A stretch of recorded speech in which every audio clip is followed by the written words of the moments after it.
All right. So good morning, everyone. All right, let's start with a short recap about what have we done yesterday. So hopefully you remember we did some additions and subtractions. And how did we do that? So first thing is here, like we want to do yes, they should be uploaded. Are you sure? I thought that right in the afternoon, so around 5-ish, I should have uploaded them. Because we have tutorial for Yes? tutorial 5 It's missing? Yeah, it's okay, I believe you. Maybe I forgot to set it visible. That could be the case. For our update tutorial for. Okay. Yeah, let me just have a short look. Maybe something went wrong. All right. So the issue was that I did not set it visible. So now it should be visible, hopefully. It's there. All right. All right, then let's continue. What have we done yesterday? We subtracted some numbers. So first thing we always need to think of is how many bits do we need to represent that number? And for 5 and 3, it's actually 3 bits. But since we have here a -3, we need 4. In order to represent the minus, we need to add a MSB that tells us whether it is negative or positive. So that's the first thing we need to remember. Then we just get the binary encoding of those two numbers. And we have nice circles here. How is that even possible? All right. So then we have like the binary encodings of our two numbers. Next thing is like depending of whether we want to have the ones or the twos complement, we're gonna get the according encoding. So for the ones complement, it's just the inversion. And now the interesting part begins. We subtract the one number from the other, just school book like. So 1 minus 0 gives us 1, 0 minus 0, 0, 1 minus 1, 0, 0 minus 1 gives us a 1. Why is that?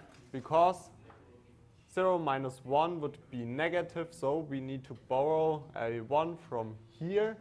And here a 1 corresponds to a 2 at this side. That is why here are 2 1s. And then we just say 2 minus 1, so we get the 1. But remember, we still have here this one borrow. And in the ones complement, we need the end around borrow. So that is why we subtract here minus 1 in the end, get rid of the borrow, and we get the correct result. Are there questions regarding this? No. Okay. Then we can just do exactly the same thing for the twos complement. So the difference here is that the encoding of the twos complement happens differently. So instead of just inverting, we invert and add a 1 at this point already. So this gives us the encoding of -3. We do exactly the same thing again, do the subtraction. We also end up here with a borrow.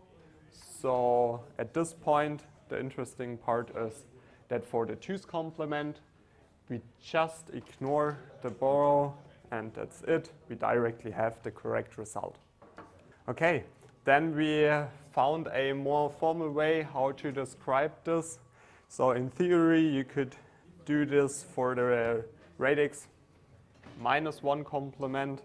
And in our case, for the binary case, this is just the ones complement. So what do we want to do in the ones complement? We want to subtract two numbers, so x minus y. We again do our trick. So the subtraction is the same thing than the addition of the negative y. And now we need to find an encoding of this negative y. For the ones complement, it's just like 2 to the power of n minus 1 minus y. why is that? So maybe a short recap for this one. So if we do the encoding, in the ones complement, it looks like this. This is a 0, 1, 2, 3. Now we're gonna get the negative numbers. So here we're gonna have a -1, 0, -1, -2, -3. And so the trick here is 2 to the power of n minus 1. So 2 to the power of n is like, in this case, 2 to the power of 3. That is a 8, right? A 8 represented as binary number is this. So what we're gonna do is, from that one, we subtract 1 and then y. So if we have -2, we end up at -2. If we subtract 3, then we end up at -3. So this actually is like a decimal representation of the actual encoding at this side. So we're gonna get, for let's say -y is -3. Then if we plug in -3 here, the result we're gonna get is a 4. And this actually represents the binary encoding, just in a decimal way. And what we see now, what we're gonna get if we do this subtraction, we end up with x minus y, but there's a +2 to the power of n and a -1. So how do we gonna get rid of this? So what we actually need to do if we want to get the result is we just subtract the -2 to the power of n and add +1. So then we end up with the actual subtraction. So now the question is what is this -2 to the power of n? And if we have a look again here, this is 2 to the power of n. And if we subtract that from the result, we would just subtract the carry. So it's just like discarding the carry out. But still we then need to add this +1. So this is why for the ones complement, we discard the carry out and need to add a +1 to it. Just a representation a little bit more formally. This was a short example just to see how this works. So here we're gonna use 2 to the power of 4 bits. What we do is 3 minus 2. We're gonna need an encoding for -2 in the ones complement, plug in that formula here, and just do the calculations here. We see we get 16, which has a carry out, and now we need to find the actual result. So we need to subtract -2 to the power of 4 and add a 1. This -2 to the power of 4 is just getting rid of the carry. And then we add a 1 and end up at 1 here. So we're going to get the correct result. Questions regarding this? Yes? How we get this part here? Yes. All right. So maybe because it's already here, let's assume we just use 3 bits instead of 4. Then we're gonna have 2 to the power of 3, right? All right. So then this formula would look something like 2 to the power of 3 minus 1 minus y. So, and y in this case corresponds to a 2, right? So this is this 2 here, because we want to find a encoding for the -2. And why does this actually work? So what does this represent?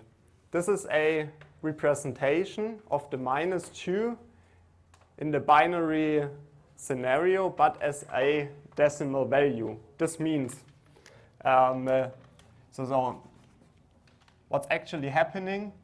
So the 0 is a 0, this is a 1, 2, 3, 4, 5, 6, 7, right? And what we want to find here is a mapping from this side. This is like the ones complement. And what we want to find is a mapping from here, from that side to this side. So the formula here just does this. So if we, let's say, now want to encode this -2, this is here, right? -2. And in order to find the corresponding value here at this side, what we're going to do for that is we're going to take the 2 to the power of 3, that is 8, and subtract -1, so we end up at 7. So this is just the lowest encoding minus encoding. And then what we're going to do is just subtract -2, and we end up here. And this corresponds to a 5 then, because if we then 7 minus 2 is a 5. Yeah. Okay. This must be given, right? Yeah. So you need to know how many bits you have for your encoding. So what we assume most of the cases is that we choose the that you get the minimal number of bits you need. So in this scenario here, 3-bit would be actually enough. But for the example, it's just 4-bit. Is it because It would actually also happen if we would have 2 to the power of 3. So we can also do that example with 2 to the power of 3.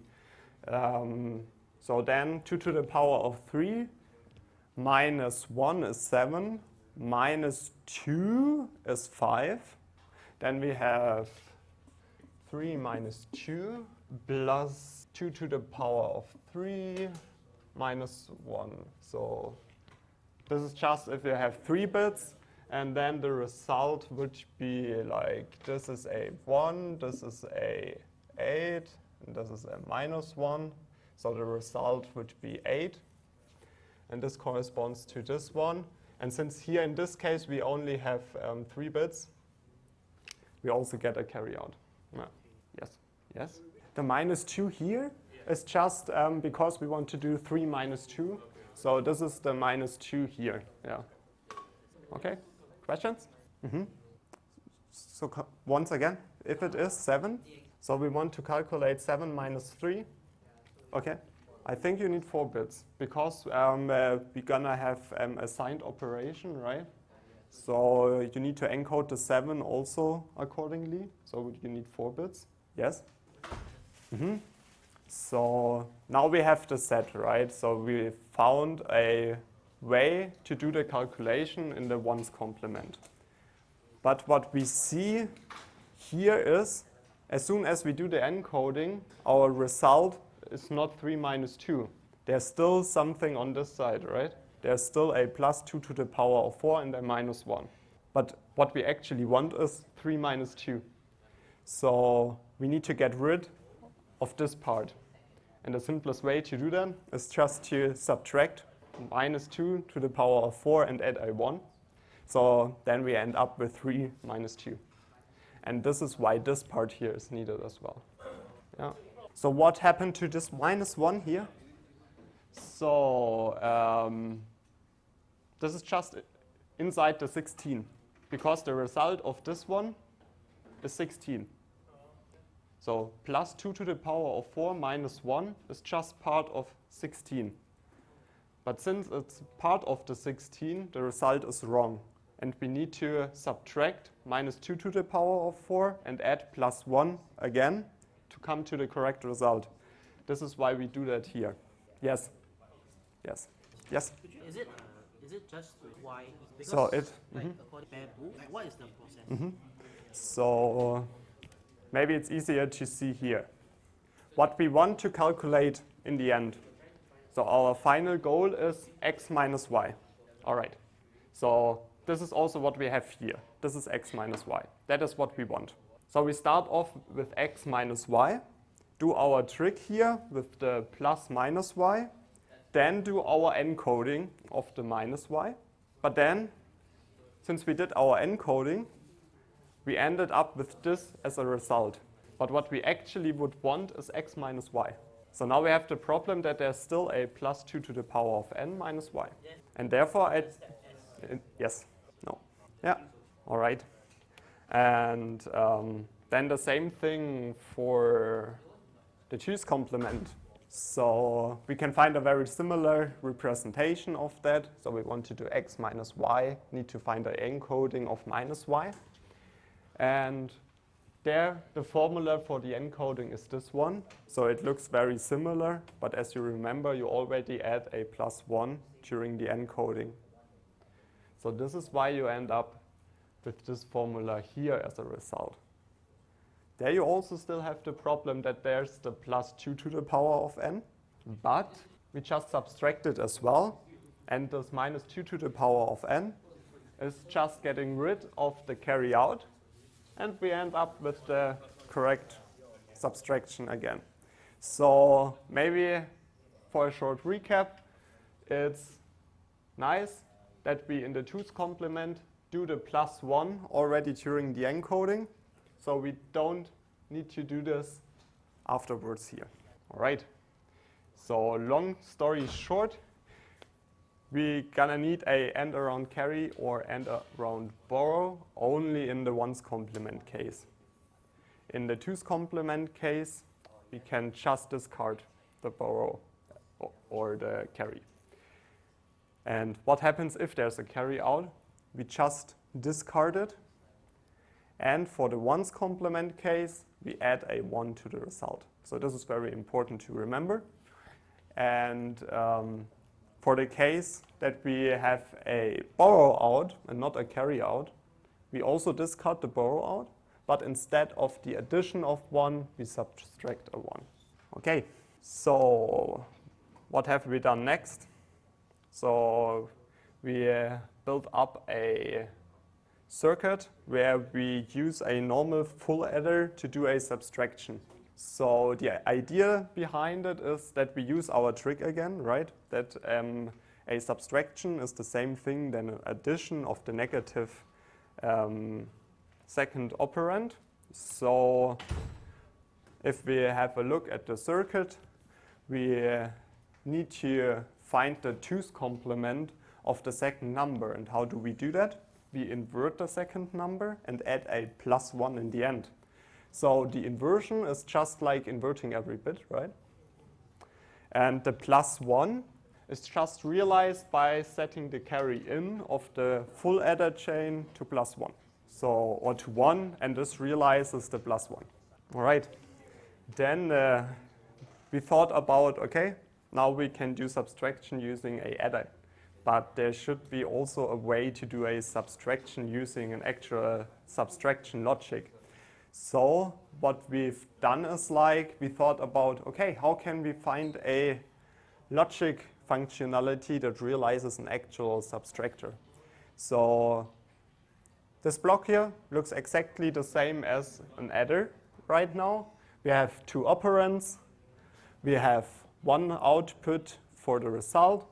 We have something that goes in and something that goes out. The difference is now, this is not the carry in and the carry out, but it's the borrow in and the borrow out. And here we get the difference as a result instead of the sum. Then we thought about, so our next step was to build a logic table, find actual functions to realize the difference. We saw that the difference is just like xi, x or yi, x or bi.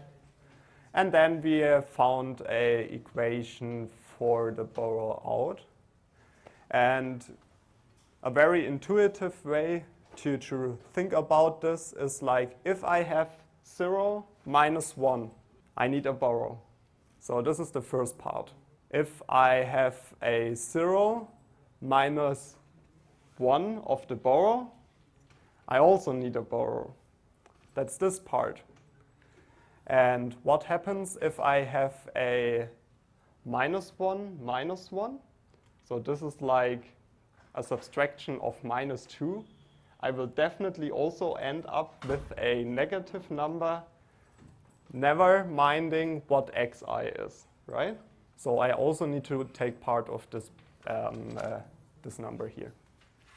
And that's it. And then you can find a different representation of it. So you can just do something like this. And now the nice thing is this looks very similar to what we have seen during the adder chapter.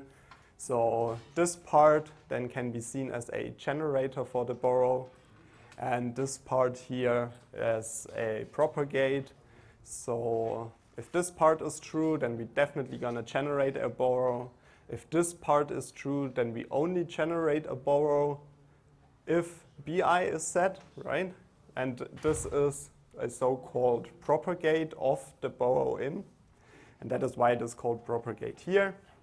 And if we then want to get the final result of the borrow out, we just do the generate or propagate of borrow in. So this is like, you can also find a logic for a subtraction. And what's kind of nice, for this part it's exactly the same thing. The only difference is in the borrow out calculation. Okay, that's it. So you can also draw a actual circuitry for this, and yeah, we have our subtractor. You can also plug this in, for example, into a serial subtractor or whatever you think. Any questions? No. Okay. Then the next chapter was about disadvantages and advantages of adders, of counters. And first thing we thought about, okay, can we use a adder as a counter? And yes, we can. So the simplest way of counting up is just like using an adder and always adding a 1. And this is also a counter. But what is the disadvantage of doing so? So a adder is not an actual designed counter, so there's a lot of overhead, especially with respect to wiring. Think about the long carry chain you have. So this is like a, so especially in the ripple carry adder case, you get a very long critical path. You, for that reason, also need a lot of resources. And the other thing is that you have a lot of toggling happening, meaning that you have a lot of logic gates in there. You have multiple AND, XORs, ORs, and why is that an issue? Because if your CMOS gate changes its value, it has dynamic power dissipation, and this is very costly. So this costs you a lot of power. If your circuit is just stable, no value is changing, it is not as power hungry. So the more toggling is happening in your circuit, the more power it consumes. So that's a disadvantage of using an adder as a counter. And that's also the reason why people came up with different counters.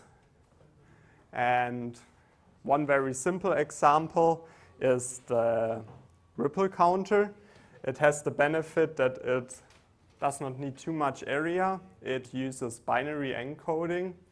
And what you do is you have a chain of D flip-flops, connect the D input to the Q not output.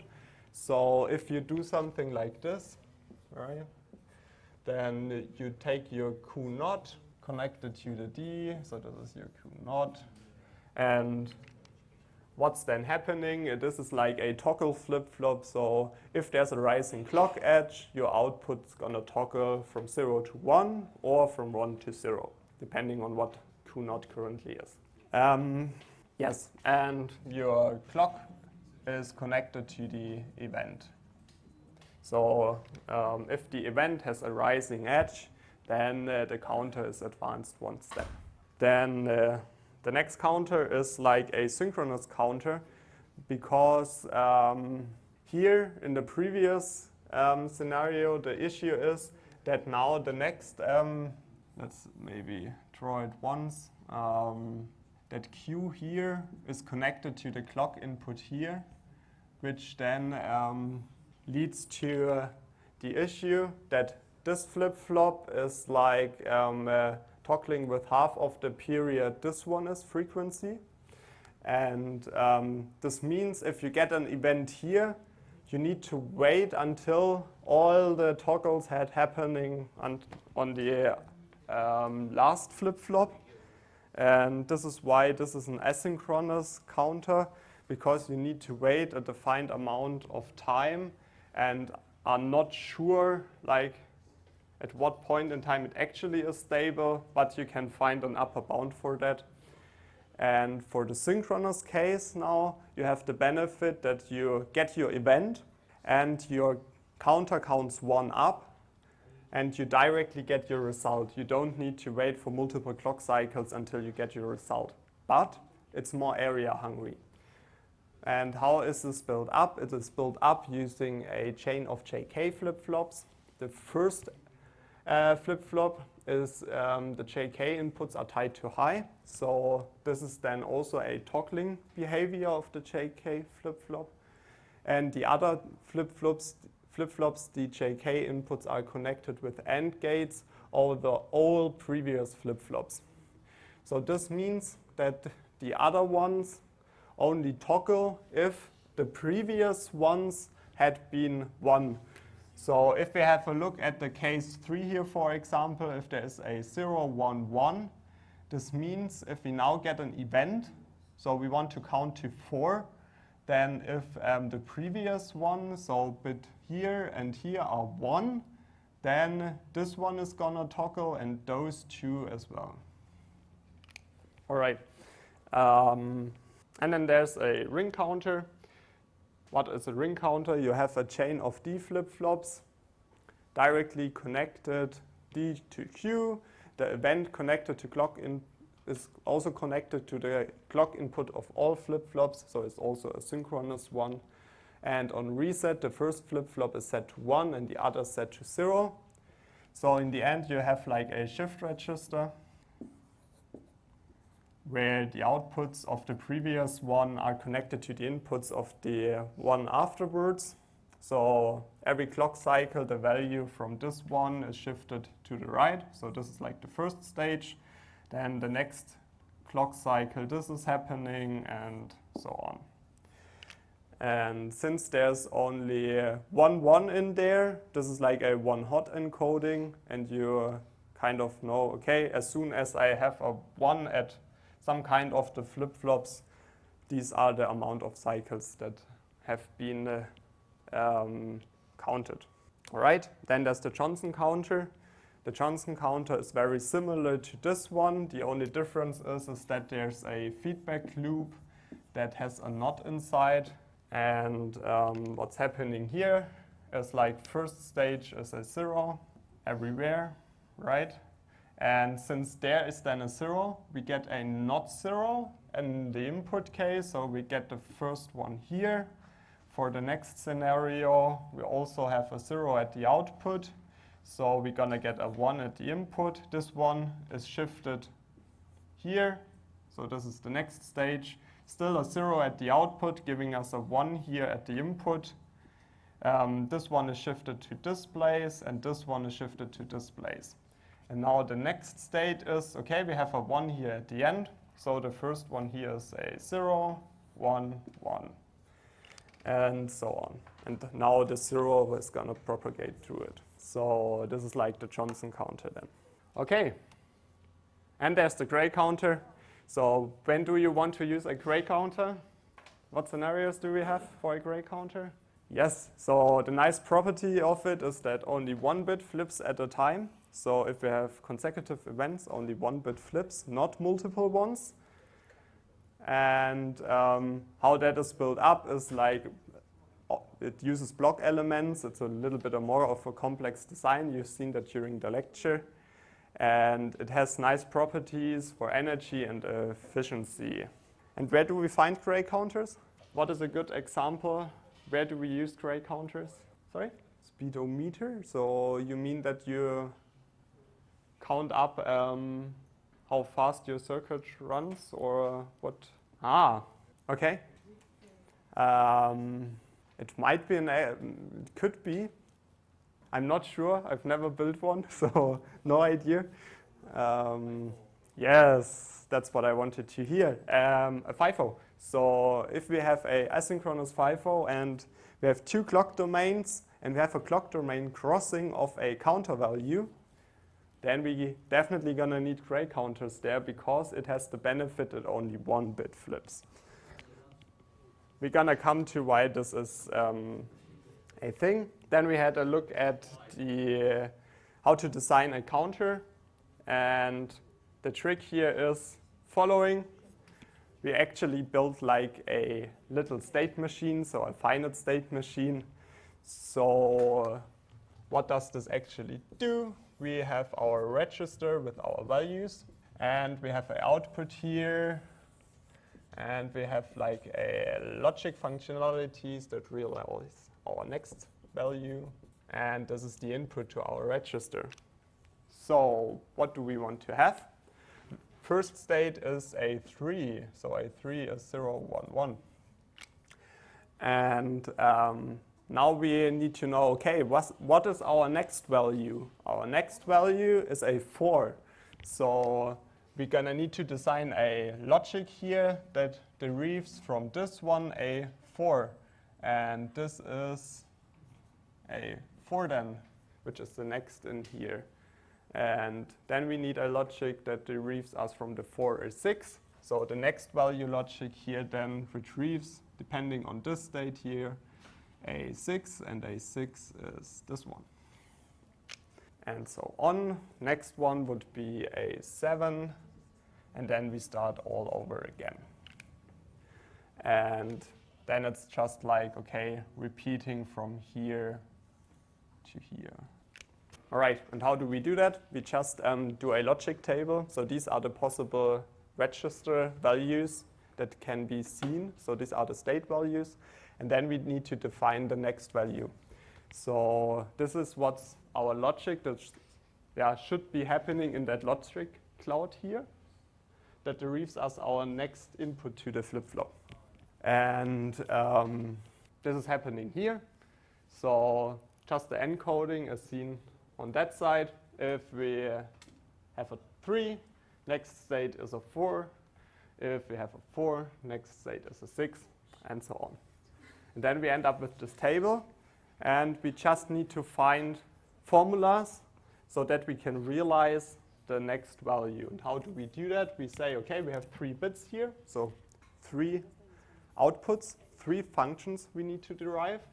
So for N2, this is our first function we want to find. We then end up with this one. For the next output bit, we end up with this function, and for the other one with, yes? Mm-hmm. Okay, so the simplest thing is always to start off with its so-called min terms. So what you do is like, for example, think of N2. You just see where are the ones. So here I have a 1, here I have a 1, and here I have a 1, right? And if I want to represent this, I just like start with the first one. When gets this one true, in the case S2 is 0, S1 is 1, and S0 is 1. And how do I write this in logic functionality? I say S2 not. So if S2 is a 0, if S1 is a 1, and S0 is a 1. Then I start over with the second one. I see, okay, or I have S2, S1 not, and S0 not. The third 3 is like S2, S1, S0 not. So this is how I always start. And now I can do logic optimization. So now the nice thing is that I see, okay, these 2 terms only are different in S1. So here I have S1 not and a S1. So it's independent of S1. So I can just remove that 1 here and instead write this and get rid of those 2. Because this term covers this one and also this one. Yeah. All right. Then, now the important thing, clock domain crossing. So we talked about this already yesterday. What happens if I have 2 clock domains? I have the first flip-flop living in clock domain A, and I have the other two flip-flops living in clock domain B. So this flip-flop here is prone to metastability because it samples the output of a flip-flop living in another clock domain. So let's have a look at an example. This is the clock domain A. If A now toggles at this point in time and clock B samples at exactly the rising edge of A, B can get metastable. What does metastable mean? We don't know to which value B is going to settle. So it could either settle to 0, like in that case, or to a 1, like in that case. And if it settles to a 0, then C, so the second flip-flop here, gets a 1, just a clock cycle later, right? And for the other case, it's like already a 1, so C gets the 1 a clock cycle earlier. And what's the nice thing here is like that A changes from 0 to 1, right? And so, and C should also change. So the goal is like that C also changes from 0 to 1. This is like the goal we have. And this definitely is gonna happen, either like this or like this. But we just don't know at what point in time exactly it's gonna happen, but it will gonna happen. Okay, and what happens if we now have multiple bits we want to pass into the other clock domain? So let's assume we have here a counter value that we want to also have in the other clock domain. So now we have 2 bits. We have bit A0 and A1. And the idea is that both bit changes at the same time. So this is the transition we have from 0, 1 to 1, 0. And now what's going to happen if we get a metastable event on both signals? Then both signals don't know to which value they're going to swap to. So they could swap to a 1 or they could swap to a 0. And what does this leave us with? So it leaves us with like 2 different combinations. Also actually at the output C, we see that here, we can have like 1 clock cycle where C0 could be 0 or 1, or C1 also could be 0 or 1. So now we have like 1 clock cycle where C0, C1 could have values like 0, 0 and values like 1, 1. So what's then the case? So we might have transitions from 1 to 0, 0, and then the next one would be to 1, 0, or we might have transitions from 1, 0 to 1, 1, and the next one then would also be 1, 0. Or what's also possible is we might have transitions from 0 to 1 to 0 to 1 and then to 1, 0. Or we would have transitions from 0 to 1 already to 1, 0 and then also to 1, 0. So these are in theory like the 4 combinations that can happen. And especially those 2 combinations here, there are transitions we don't want. These are transitions that are not valid, right? Because they have never happened here. This is a transition that has never happened in clock domain A. So they should also not happen in clock domain B. Yes? Mm-hmm. So the 4th option would be like that you get something like this, right? Yeah. Yes. So I would say that is not as likely. Yes. Yeah. All right. So, okay. If I have an area efficient counter, I'm going to use binary encoding, so not one hot encoding or things like that. So definitely a binary encoding. And want to have something without complex logic for counting. And if I have a asynchronous signal, I'm going to use, what am I going to use if I have an asynchronous signal? So meaning I have two different clock domains. Yes, metastability can happen. And when metastability can happen, I have multiple bits I want to move from one clock domain to the other. We use the gray counter, yes, remember that. That's very important. So here we want to use gray encoding. Why is that? Because, yes, it changes only one bit at a time. And as we've seen before, that's not an issue, right? So we're going to use the gray counter here. Okay, then we had a short look where this is used. As said very often today, it's used in asynchronous dual clock FIFOs. And next topic is multiplication. We already had a look how to do shift and add operations, right? Multiplication. So the idea is, first thing is like how many bits do I need to represent my number? 3 bits. I do that, then I do the multiplication. And how do I do that in hardware? In hardware, first thing is like, okay. Let's do it like this. So first thing is like, we're gonna have a look at this 0 here. So we know we don't need a add, we just do a shift. We look at the second one here. Then we know if there's a 1, we do a add. And where do we add what?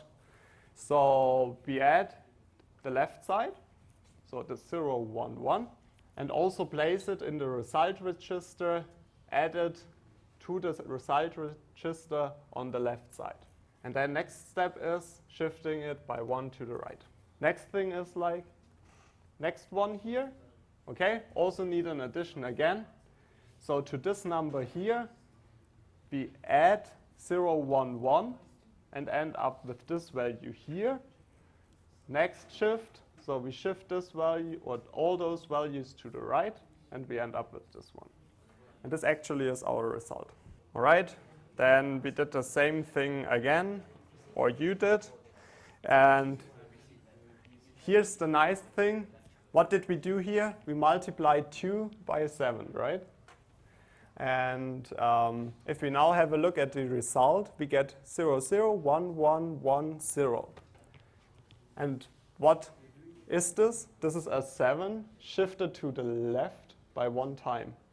So a multiplication by 2 is nothing else than a left shift. So if you know, you multiply with a multiple of 2. So if you have like multiplying by 4, then it's a left shift of 2. If you multiply by 8, then it's a left shift by 3. So if you know you only are doing multiplications with something 2 to the power of n, you just take n and shift n amounts to the left. And this is your multiplication. And that's very easy in hardware. You can implement that very easy. You don't need a complicated multiplier for that one. So just remember that here. Okay, so how do we do negative multiplications? So what happens if we have -5 times 7? Same thing again. First thinking about how many bits do I need. For 7 and 5, I actually need only 3 bits, but we have -5, so I need to sign extend both numbers and get a 0 and a 0. For -5, I get this value, and we're going to use the 2's complement here. Okay, it's very important also that, that we use the 2's complement. Okay, so how do we do the multiplication? I would say I give you 3 minutes. And please do the calculation of this one. So it's the same principle. All right, then let's start with the first part. So, okay. You can first continue also the calculation. All right, you can still continue.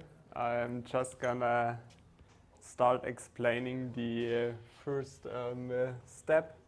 So first step is like having a look at the right side of your operation, starting with the LSB of that number, looking, is that a 0 or is that a 1? If it's a 0, we don't need a add operation. If it's a 1, then we need a add operation. So let's have a look at this side here. So we know we have two operands. Both of them are 4 bits large for a multiplication of two numbers. How large? Well, let's say for a multiplication of 4-bit numbers, how large is the result? So it's like you have 4 bits for the first one, 4 bits for the second. The result is length of the first one plus length of the second one. So in this case, 8-bit. So what we do is we initialize our result register, so our result with 8 bits and with 0 bits. So we already know here the first one is a 1, so we need a add. So next step is we're gonna add to the first 4 bits. So this is dependent on this operand here, depending on how large this one is. We add this on the left side to the result register, just adding it up. And then next step is a shifting to the right. So then we take this number and shift it to the right. Now the important part here is when shifting, we do a signed shifting to the right. So we have a negative number here now. And this means we do a signed shifting to the right. So we do a signed extension. What does this mean? If I have like a 1 at my MSB, I know I have a negative number. And I also know this number needs to stay negative, right? So what I need to do is like I need to shift in a 1 instead of a 0, all right? So you can also test this if you would convert this number, then you should see that this is the according positive number, but not important here right now. All right, so next step is then having a look at the second bit here. So then you again think of, is this a 1 or a 0? If it's a 0, you don't need the add operation. If it's a 1, then you need it. So once more, you take the left operand, add it to the result register, which is now this value, and add it to the leftmost part. So to 1, 1, 0, 1, you add 1, 0, 1, 1, and this gives you this result. Next step, shifting all to the right. Remember, we do signed extension also for the shifting. So if here's a 1, we shift also a 1 in and not a 0. Next step, having a look again at the third bit, having a look at the number. So this is the current result. We know, okay, we have a 1, so we need to add. So we add to this value 1, 0, 1, 1, get this result. Shift everything 1 to the right, getting this one. Okay. Now we see we also shifted in a 1, even though here's a 0. Why is that? That's because we have a negative number here on the left side, right? So we need to shift in a 1. And for the last one, it's a 0. So we don't need the add operation, and we just do a shift to the right. And that's important. We shift in a 1, always a 1, if we have a negative number. All right. And now if you do the conversion, you see, okay, or maybe first step, the last one in here is our result. And you see that's this one, and that's a minus 35. Okay. So next example is what's happening if we have two negative numbers. Then we know the result is positive, right? So we just invert both of those operands to the positive number and do the multiplication using positive numbers. So what we do, we have a 3, which is 0, 1, 1. We have a 5, which is 1, 0, 1. Multiply that. And then we have the simple scenario. First one is a 1, so add 0, 1, 1, shift it to the right ones. Then we have a 0. We don't need the addition. We just shift it by 1. And since we have positive numbers, we shift in zeros, not ones. Okay? Last one is also so last digit of the right operand is also a 1. So we take the 0, 1, 1, add it to this 0, 0 here. We get this one. And next step is just shifting it to the right once more, getting the result. It's 15. That's it. Yes? Yes, so that's actually what we do here, right? So instead of calculating -3 times -5, what we do is like we switch both operands to the positive one, because it doesn't make any difference, right? Whether we calculate 3 times 5, it is 15, or whether we calculate -3 times -15, it's also 15.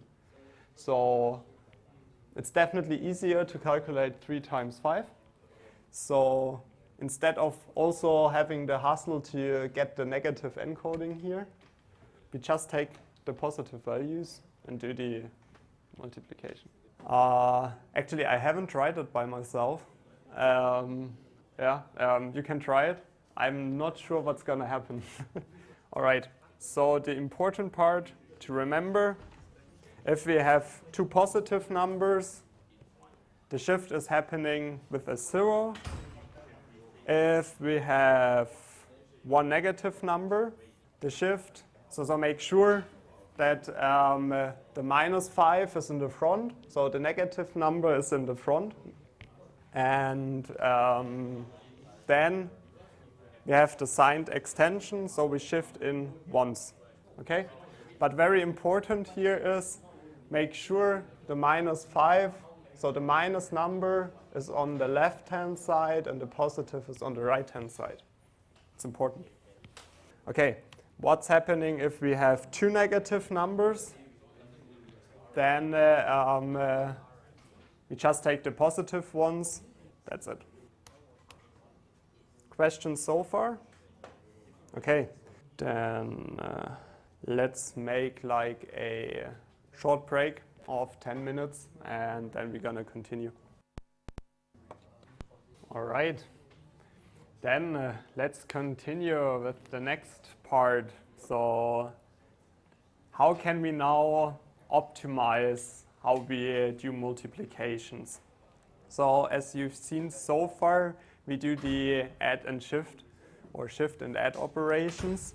And this means that for every bit of your second operand, you need to think of, do I need an add? Don't I need an add? And then for everyone, I also need to do a shift. So there obviously should be a way how to do that more efficient. And this is when we talk about radix for multiplication, for example. And we can also use a shift and add operation for that. So the trick here now is, so radix 4 is a fancy word for just, instead of considering 1 bit at a time, we use 2 bits at a time for the multiplication. And why is this called radix 4? Because we have 2 bits and 2 to the power of 2 is just 4. So just like a fancy name for it. So what is if we have 3 bits, then it's like 2 to the power of 3, which is 8. Then we would call that radix 8 multiplication. So we could also do that with 3-bit blocks, for example. But right now we want to have a look at 2-bit blocks. And what we do is we split the multiplier, so our second operand, into blocks of size 2-bit. And then we add multiple of the multiplicand MD. So this is like the value of 2-bit multiplier block, and shift 2 times to the right instead of 1. So how does this look like? So what we want to do is we want to calculate 3 times 9. First thing as always, how many bits do I need to represent that for? This is like what we want to do. And now we're going to do radix 4 multiplication. So instead of 1 bit, looking at 1 bit at a time, we're going to look at 2 bits at a time. So we have now 2 blocks. And first step is to do some pre-calculations before starting off. So first thing is like we already calculate for the first block 0, 1 times 0, 0, 1, 1. So this 1 is actually the 3 here, and this gives us this result. So this is our 1 MD.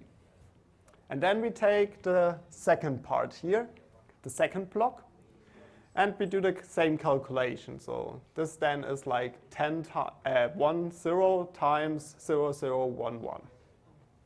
This gives us this result and 2 MD. So now we have like 1 MD and 2 MD. And now the question is like, how do we use shift and add for doing so? So actually it works very similar to the idea before.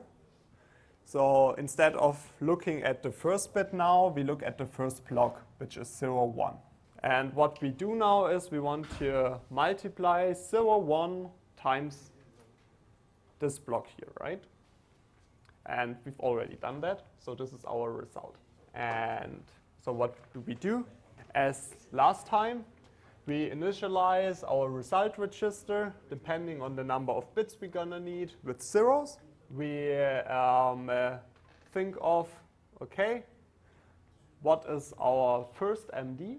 This is 0, 0, 1, 1. We place that on the leftmost position, and then we do a shift by 2 to the right now.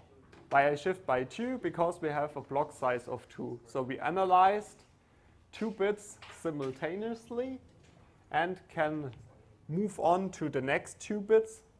And to be able to do that, so that the result is at the right position, then we need to shift it by 2. Next step, we're gonna look at the second block. It's the blue block. This is our second part, and multiply this one by this value. So this is 2 MD. This is the result here. So we take this one and just add it here to the previous result, also at the leftmost position. This is then 0, 1, 1, 0. And again, we do a shift by 2 to the right. And what you can see now is this is our result. And this is 3 times 9. So this algorithm also gives us the right result. And what is now the advantage of doing so? Yeah, instead of 2 additions, we only need 2 additions now instead of 4. So before we would have needed 4 additions, now it's only 2. So this is like a optimization strategy, and this also can be generalized to a higher radix or lower one. So what we do is we split our multiplicand into n-bit blocks. We pre-compute all possible multiples of MD. And these are 2 to the power of n minus 1 possible values. And for each n-bit block, we add the multiple and then shift right by n. So the multiple is the first operand, right? Or the MD thing.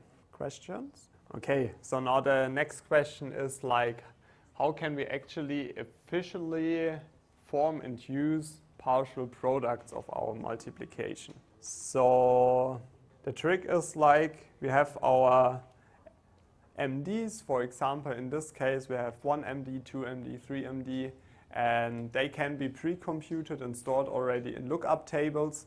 So we don't need like additional multiplier circuits for those, which is why it makes it more efficient. But this is true as long as like your radix is not too large. So for small radix, you can store all the possible MDs just in a lookup table. All right. So maybe you noticed that we come closer and closer to how the Booth algorithm is working. So now we're gonna have a look at what is the idea behind Booth algorithm and how can we calculate 5 times 15 in a more efficient way. So we want to calculate 5 times 15. Why can't we find a different representation for 15? So we notice that 15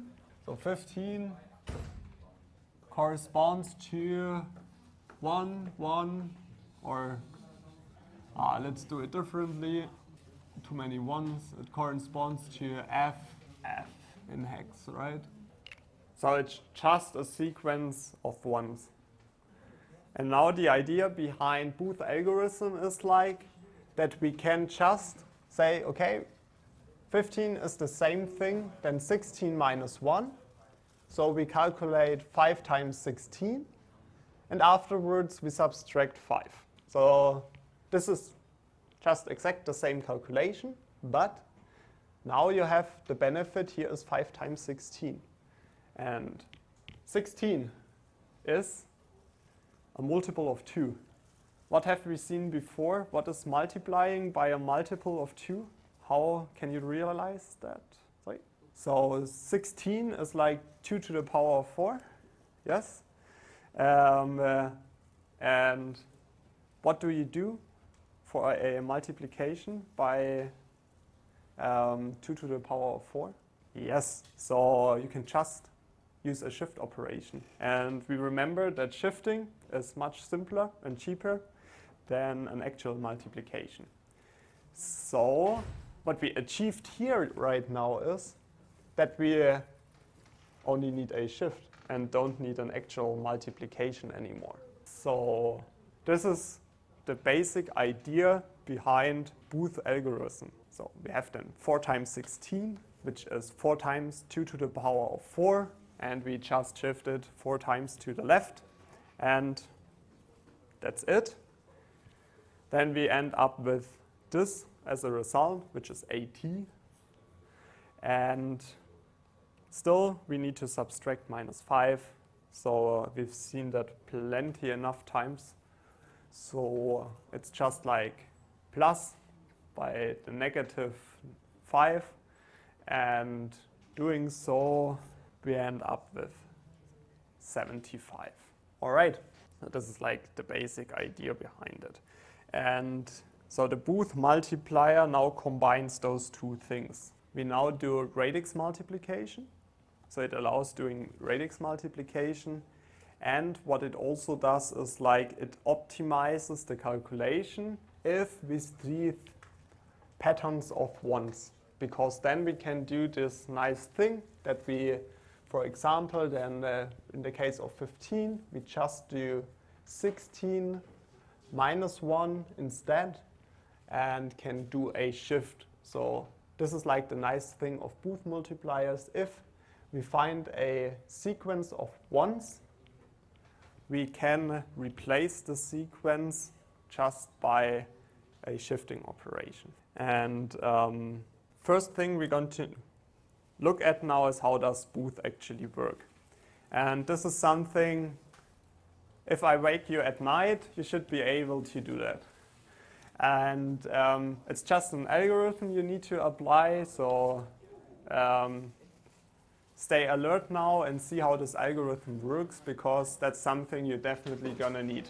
So what do we want to do first? We want to multiply 7 by 11. So first thing we do is like we calculate, we need our r's. So we have radix 2 multiplication. This means we have r and minus r. So what is r? R is 7. Find the binary encoding of that. Then we take minus r, find the binary encoding of this. So be aware that here we also need a sign extension because we have minus 7 here. So add a sign here as well. Next step is having a look at the multiplier. So the multiplier is 11. And how does this look like? Binary, like this. And what we always do first is to the multiplier, we append a 0. Always the same step. To the multiplier, append a 0. Okay, and then we're gonna do our Booth multiplier for 7 times 11.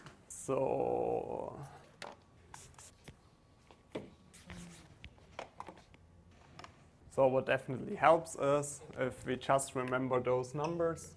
So we have R is 0, 1, 1, 1, and we have minus R, which is 1, 0, 0, 1.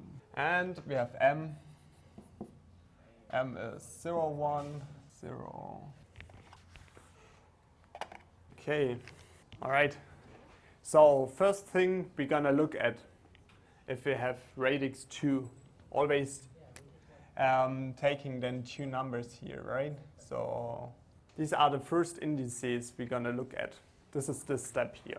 So we're gonna have a look at 1, 0.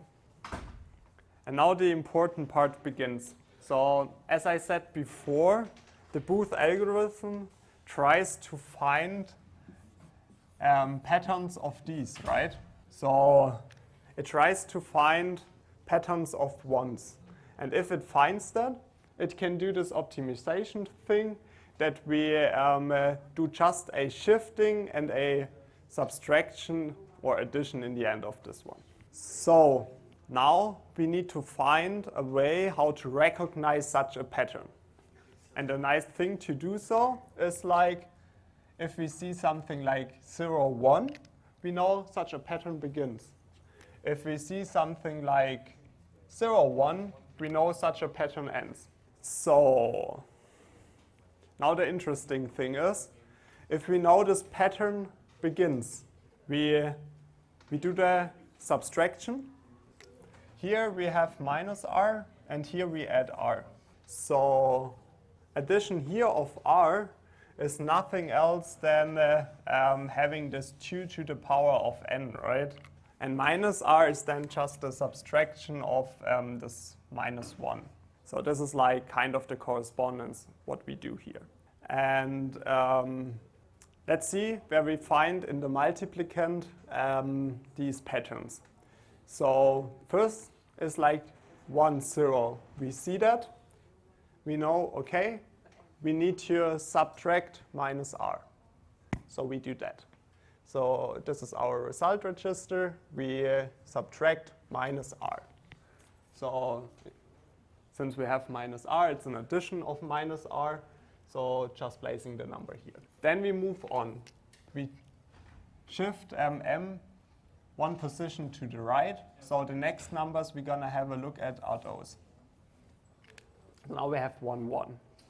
And we know, okay, if we have ones, we now can just do a shift. So this is like the optimization thing Booth does. If we have ones, we can just shift. So we just shift. Sorry, forgot. Don't forget the shift here. So if we did a minus R or a plus R, always do the shift afterwards. So this is like the add and shift thing again. Always decide, do we need a add or not? But shifting is always going to happen. So add minus R and then shift it to the right. If we see a 1, 1 pattern, we just shift it. So just shifting it to the right. And here the important thing also is like, now it's like this. If we have a 1 at the beginning, we also shift in a 1.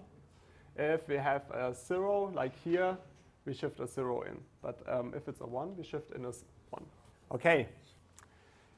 Then next step is we shifted. We have a look at the next 2 numbers, which is now a 0, 1. So our pattern of 1, 1s ends now. So we want to add a R. So we do that. We add a R here, adding R, and afterwards shifting it to the right. Then we're going to have a look at the next one, which is a 1, 0. 1, 0 means, okay, start of a pattern. We add minus r, adding minus r here, and afterwards shifting it to the right. We shift in a 1 because we already have a 1 here at the MSB side. And that's it. Then the last position, 0, 1. So the pattern of 1s already ends, right? So we add r again, adding r, and shifting it to the right. We have here a 0, so we shift in a 0. And our end result then is 77, which is 7 times 11. Questions so far? No. Okay, then let's assume you're able to do that by your own now. So next example, you can every time ask me for help. So just calculate 5 times 13. We also use the radix 2 multiplication. And what is already given here is like that we know, okay, radix 2 means we need r and minus r. So let's do that. We have 5, 0, 1, 0, 1, minus 5 is 1, 0, 1, 1. So 2's complement always. We have our m here, and the next steps are up to you. So yeah, maybe 10 minutes, 5 to 10 minutes. All right, so I guess it's a good idea if you actually do that. So it's a very usual task. So, and if you need any help, please feel free to ask. All right, so then let's continue having a look at the result. So first thing you always need to do is add a 0 to m. Why is that? So there's a reason behind that. So this algorithm always wants to detect sequences of 1s. So what you always want to detect is something like 1, 1, 1, 1. So what happens if this, like it is depicted right now, is the number you've got? If this is m, so you would not detect the first sequence, because how does this algorithm detect the start of that sequence? It detects it by recognizing, there's a 1, 0. And if there's not a 1, 0, you cannot detect it. So this is why you always need to extend your multiplier by 0. So now you can recognize, there's a 1, 0. So a sequence of 1s is going to follow. Without that, you wouldn't recognize that, and your result would be wrong, right? So always extend the multiplier by a 0. So how do we do that then? We have extended our m, right, by the 0 here, and we start off with the first part. We see we have a 1, 0. So we now know we need to add minus r. Gonna do that. And then shift everything to the right. Since the MSB is a 1, shift in a 1. Next indices, you have 0, 1. So this means your sequence of 1s end, you need to add a r. Adding r here gives us this result here. And next step is shifting it to the right. We have a 0, so shift in zeros. Next indices is a 1, 0, means we add minus r. We add minus r, come to this result. Next step is shifting everything to the right. We have a 1 at the MSB location, so shift in a 1. Yes? Let me shortly think about it. So where does this happen? It happens, I guess, here or here? There. So what do you add here? Minus r. So we do. So then this is 1, 1, 0, carry 0, carry 1.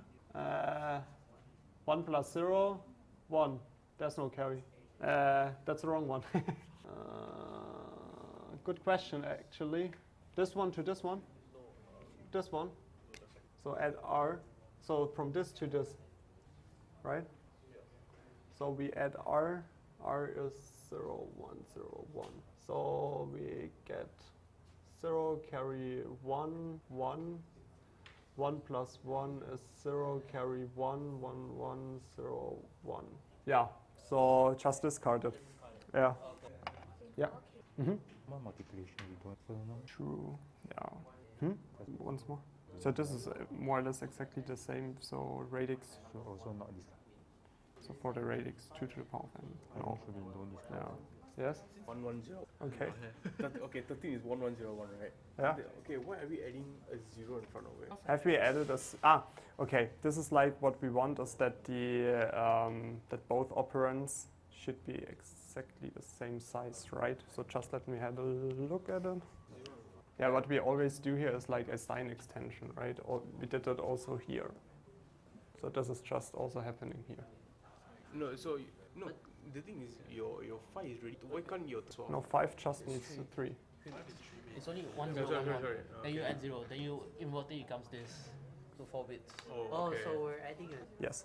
So it could be that you need it. No. Maybe. Okay, I guess I... Okay, I understand the 5, but why 13 do you Why still 13 put to 0? put a 0 No, here? because it's a sign bit. Because if you're putting a sign bit, you have to put, and you need 4 bits for 13. Okay, that makes sense. That makes sense. Then for this 0, right? Yes. When do we have to use it all the time? Yes. So no matter if this is 1 or 0, you put 0 here. Always 0. This is really that the algorithm can recognize. So it optimizes patterns like this, right? So if you have like patterns of ones, and you need to recognize those patterns of ones. So what you need to know is then like, how can I do that? And it's very simple to do that, starting from the right. I come into that direction, and as soon as I see something as 0, 1, I know this pattern starts. And if I wouldn't add the 0 there, and I'm always looking for this pattern, I wouldn't recognize, The LSP. yes. No, I think it's a Yeah, you always know. because you Alright. Yes. So okay, so this one, okay, converts, yes. Yeah. That Negative number we add is the salutation. Once more? If it's a negative number, because You you, mean you here, know your this table, one? you have your plus R or minus Yeah. R. Okay, this one. Yeah, If so if, you yours, always if let's say need negative 13, either 1 depending on we your accept one, we use 1 or 0. If it's a negative one, you would have a 1 there, yes. Yeah. for both. Yes. Prof. We only use choose complements here. Okay. Thank you. You're welcome. All right. So we have stopped here, right? So now the next pattern is 1, 1. 1, 1 means just shifting. So we do that. We have a 1 here, so we shift in once. And last one, 0, 1, means pattern ends. We add a R. So adding R here gives us this. And we shift everything by 1, gives us 65. And this is our result. Okay. So now getting a bit more complicated, but not too much. So what are we going to do now? We're going to do radix 4 multiplication. So this is what we have seen before using the shift and add. We do that now with the Booth multiplier as well.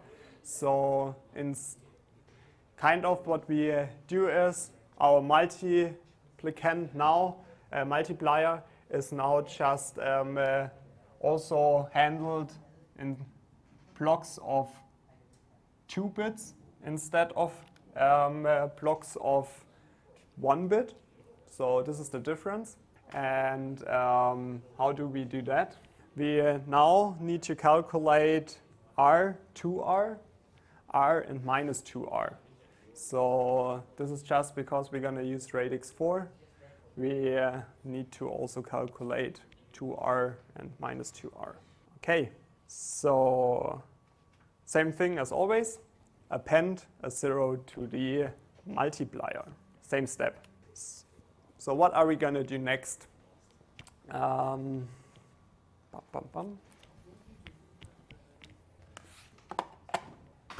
Okay, so now another great question. So why do we have 2 zeros here in front now? Yeah, now it's getting interesting, right? No, it's not because of 2r, and actually that was also the reason before. So the thing is now, what we do is radix 2 multiplication. So meaning that we want to step through this here by in a pattern of 2 bits, right? So actually we want to have now but 3 bits, because this algorithm is always like working on 2 to the power of radix n, and then n plus 1. We always need to add 1. Why do we need to add 1? The reason behind it is exactly the same thing as here. So here we always have a look only at 1 bit, but for the recognition of the pattern, we need 1 additional bit, right? So that we can recognize whether the pattern starts or not. And now we're gonna want to process 2 bits at a time, so we just extend it by that. And now we're gonna go through the algorithm looking at 3 bits. So here we're gonna look at 3 bits. And what happens if we now process everything 3-bit wise? We would end up and have the problem, right, that we get something like this. Is that right? 52, 52. And now the issue is like we wouldn't recognize the end right now of this pattern. So if here is a 1-1 pattern, we wouldn't be able to recognize the end. So we still need to also have a look at the end of this pattern. So that is why we need to also look at the last one. And since we work with 3 bits here, we need to add 2 zeros. Does this make sense? So you just extend it until you're able to end your algorithm correctly. Okay?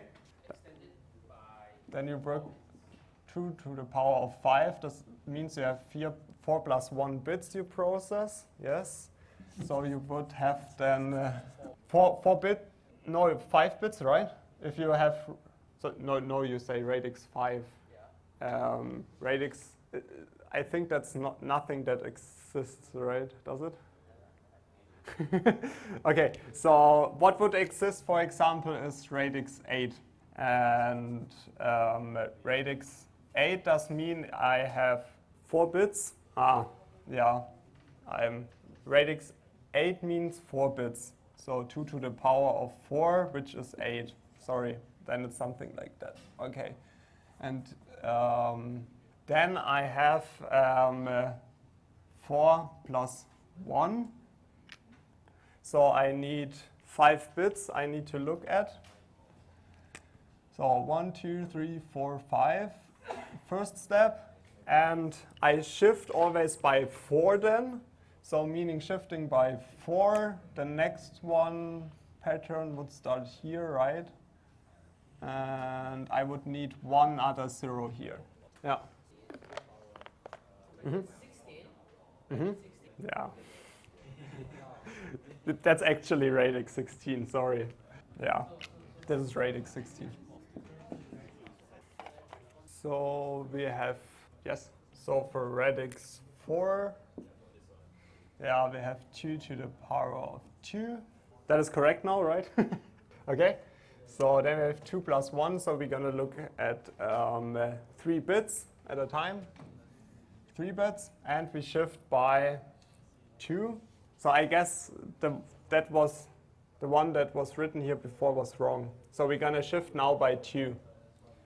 And shifting by 2 means we're going to do things like that. And then we need the last one. Yeah, so we're going to need 2 here. So let's make another example here. What's happening if we have radix 8? Radix 8 means then 2 to the power of 3. So 3 plus 1. And we're going to process 4 bits at a time. If we process 4 bits at a time, we have things like this. And now we're going to shift 3 bits. So 1, 2, 3. Then we start here. 1, 2, 3. Shifting 3 bits out. And then 1, 2. Actually, this should be enough. For radix 8, this should be enough. Because before we added those two numbers, right? But now for radix 8, it's enough to only add 1 0. Because now you already can recognize whether there's a 0, 1 or not. So actually your number ends here, right? So this part here would normally be your number. So this is 23, right? Yes. And the thing is, like, I need to recognize somehow whether this pattern can end. So how do I do that? I recognize that if I have a pattern like 0, 1, so I need to add a 0 here, and this must, so that it aligns with the size you go through that. And as soon as I have covered the end pattern, I'm happy. Sorry? Okay, so for this one now, right? Yeah, that's the interesting part now. And so you have like -r, you have the option like 2r, and this is something you do dependent on where you find the pattern. So I'm gonna come to that now. So let's start doing a radix 4 multiplication of this one. So first pattern we're gonna look at are those 3 bits, right? So this is 1, 1, 0.